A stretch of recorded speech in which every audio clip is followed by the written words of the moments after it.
Taha Education. Assalamualaikum warahmatullahi wabarakatuh. So, pada hari ini saya menampilkan para kepimpinan bagi sesi 25 dan juga 26. So, korang pakai baju apa ni? Pakai baju apa ni? Baju F40. Pada sesi kali ni. Okay. So, korang dah tahu kita panggil apa ini? Tak tahu lagi. Okay, kalau korang nak tahu kita panggil apa hari ini, jom saksikan. Pertama sekali saya akan beri arahan. So, arahannya adalah korang perlu teka peribahasa berdasarkan gambar yang saya tunjuk. Soalan yang pertama. A few moments later. Bagai aur dengan tebing. Betul. Terima kasih. Itu pula tangan untuk saya. Okay. Okay, soalan yang kedua. Gambar apakah ini? Kacang. Okay. Bagi kacang lupakan kulit. Betul. Bagi kacang lupakan kulit. Dalam mesti ada gambar kacang kan? Bagi kacang lupakan Bagi kacang. Okay, seterusnya. Masuk ke dalam. Saya Boleh. bagai lembu dicucuk hidung. Betul. Mampu sih. Seterusnya. Genggam bara api biar sampai jadi arang. Betul. Oh, pandainya. Okay, dari dia lah. Okay. Gambar apakah ini? Alah. Saya bagi peluang Kak Aisyah. Betul lah tu. Ada hujan. Hujan di negeri.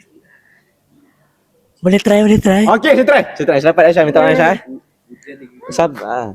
Hujan emas di negeri sendiri, hujan batu di negeri orang. Terbalik. Salah. Ambil dia. Ambil dia. Cakap ini nak. Hai. Makan. Makan.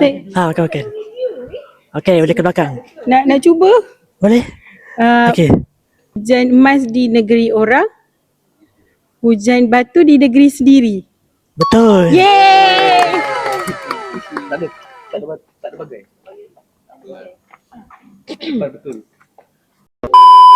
Okay, soalan seterusnya. Cepat. Bagai anjing dan kucing. Betul. Ya. Soalan seterusnya. Gambar apa ini? Udang di sebalik batu. Betul. Bahasa Melayu A+ tu.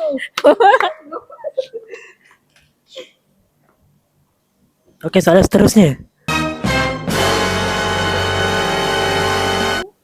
Telu tu cermin.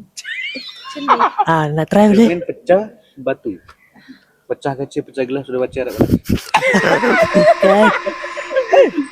Bagi kaca tempas batu. Boleh try. Saya try boleh? Kaca tempas batu. Betul. Mantap So, alhamdulillah kita telah selesai main game ni. Macam mana, best tak best? So, korang nak main lagi tak ni? Nah. Okay, korang nantikan episod seterusnya. Kita akan main game apa lagi dan siapa yang kita akan bawa. So, selakan kepintaran, luaskan pengetahuan. Bye.